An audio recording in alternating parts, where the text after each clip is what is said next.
ways are many, beyond our ability to hold. That's what comes to mind as we continue with the 9 contemplations of death's inevitability. And the 5th one, by Atisha Dipankara, says there are many causes of death.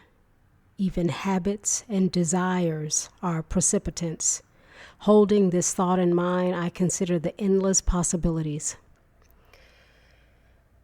You know, I'm thinking about the fires in LA. And I'm just thinking about the timing of it all. You know, I've been mentioning this to my partner, how I started this series and I'm on 5 of 9. So this is the 5th week. Obviously, this started before the fires. And just how apropos and fitting to talk about death, to talk about its inevitability, to talk about the nature of impermanence, the rises and falls, the comings and goings of life, and then for the fires to hit and devastation just sweeps through in an instant and collapses so many people's worlds. If you think about a river, any body of water, truly, and you drop a stone into that water, and you see how it just sort of moves. You see the movement spread. You know, that water is not the same water after you drop something in it. It's changed. And the effects, how it impacts who it moves toward, that's like the fire. It hit sources, and then the reverberation, the echo, the expanse of its potency and how it's touched us all in different ways is deep. And so today, when we think that when it comes to death, we know that it's inevitable, but we don't think about the many causes, including our habits. We may participate in things that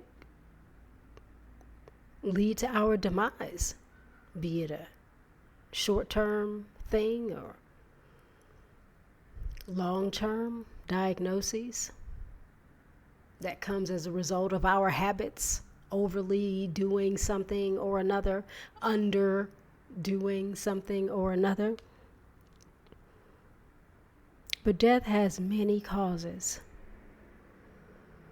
And because we don't know when it's coming, we know our lifespans aren't fixed. Do we think about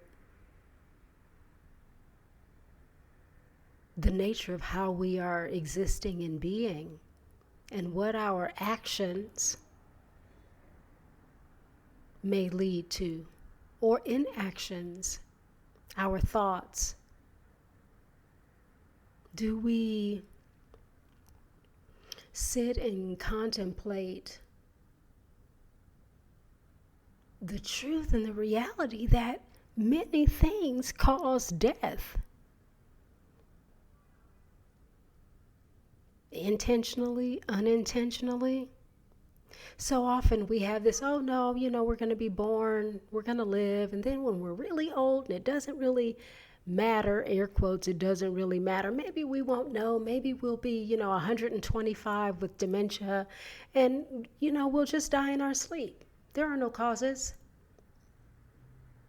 We sort of have these fantasies about this perfect death. The most comfortable and easeful way of dying, old age in my sleep. Thank you. And that is so not so. For some, yes. But not because they were special not because they followed a script, but because simply that was their cause. You know, when we think about the people who died in the fires, I read about one man who, I think he was 66. He was found with a water hose in his hand.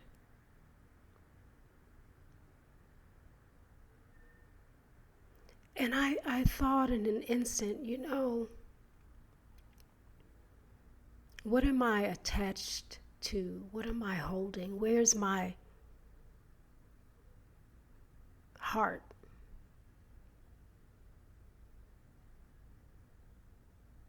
So many people, you know, their world is that thing, whatever that thing is. They can't imagine not having it. And I've never been in a fire. I can't imagine, or I can only imagine, the horrific nature of being. And to have to turn your back on all that you have accumulated, arrived at, your keepsakes, things that can't be rebuilt like a house can.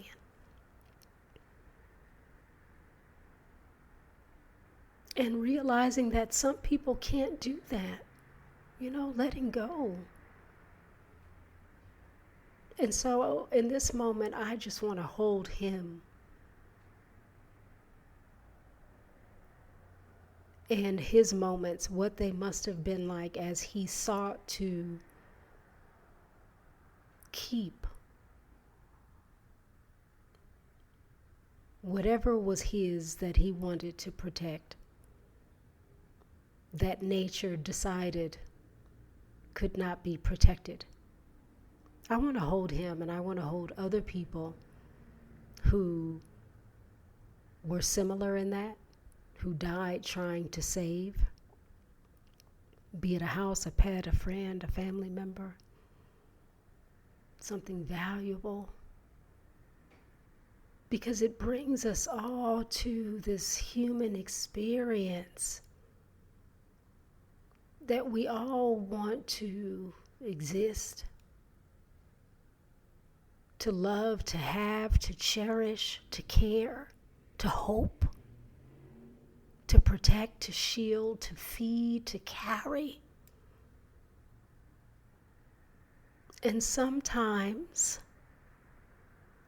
our habits and our desires result in the cause of our death. And I imagine there are many thoughts about that. Perhaps some understanding and compassion, perhaps some judgment. And at the end of it all, no matter what we choose, the causes of death are many.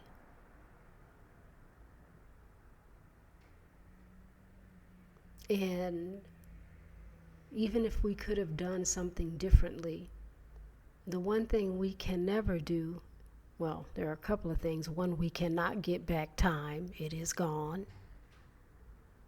And we cannot defeat death because it is inevitable.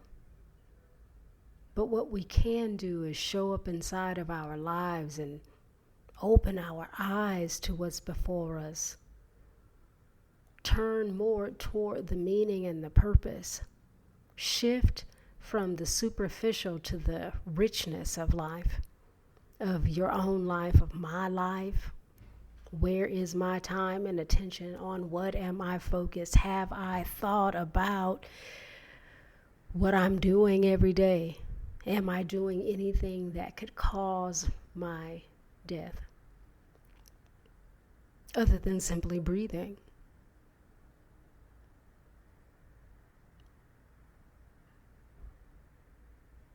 Where are we inside of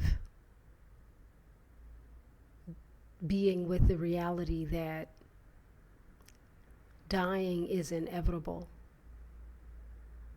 that I'm not guaranteed a certain path toward my dying, that there are many causes that usher us toward death. And because there are many causes, and because I do not know the way of my own death, once again, how am I living? How am I living? How am I living? What am I appreciating? What am I taking for granted? What am I procrastinating on? What am I sweeping under the rug? What relationship has expired that I'm still in? Who loves me the most and I'm neglecting them? What is happening inside of the 24 hours I get in a day? Because I know one day death is, because it's real. And I know that there are many causes to the way of death.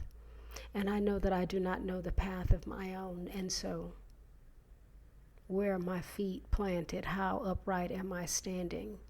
What am I practicing? How am I showing up? Is there something that needs my attention, my time, my change, my evolution? Is it time to step away from that job? Is it time to step more fully into being who you are, who I am? What is it? Because, once again, death is inevitable. There are many causes. I do not know the way of my own, and so how am I being in the world? How am I being in relation to others? What stone needs to be picked up, turned over, looked at, cleaned? What in my life needs my attention? Like, if I knew I had 5 minutes to live, would I scramble? Oh, but I can't die because I haven't done this, or I need to do that. Would I scramble? Or would I be able to be present in the stillness, even if it was uncomfortable? Could I be present in the stillness? Or would I scramble? Because death is inevitable. There are many causes, and I do not know the way of mine. And so, right? It's like a mantra that informs the ways of my going, the steps that I'm taking, how I'm showing up. Imperfectly so. And so I invite us to hold space for death's inevitability, to extend compassion toward those who are in deep suffering, who are experiencing great loss, and to be gentle with ourselves in this process of being human, imperfectly so, in our lives that are imperfect as well. I want to invite us to just be, and to be awake, to be alert, to be aware, to be mindful, to be grateful, to be love. Because, say it with me, death is inevitable. There are many causes and ways for death, and we do not know the way of ours. And so, how are we being?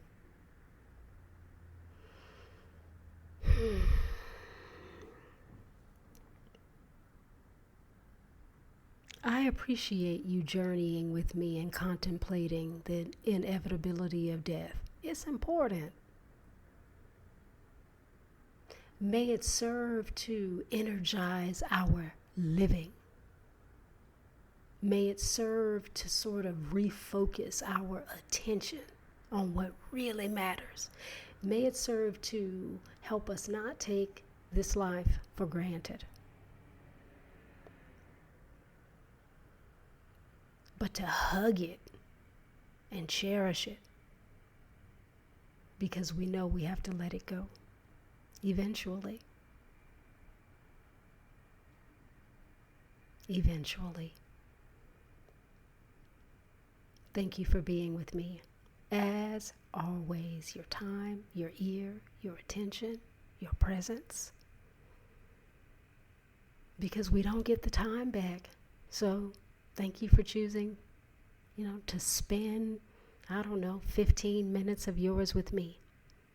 Maybe 16 minutes, maybe 17. May you be well. May you be happy. May you suffer less. And may you come back around and spend more time with me. I appreciate you.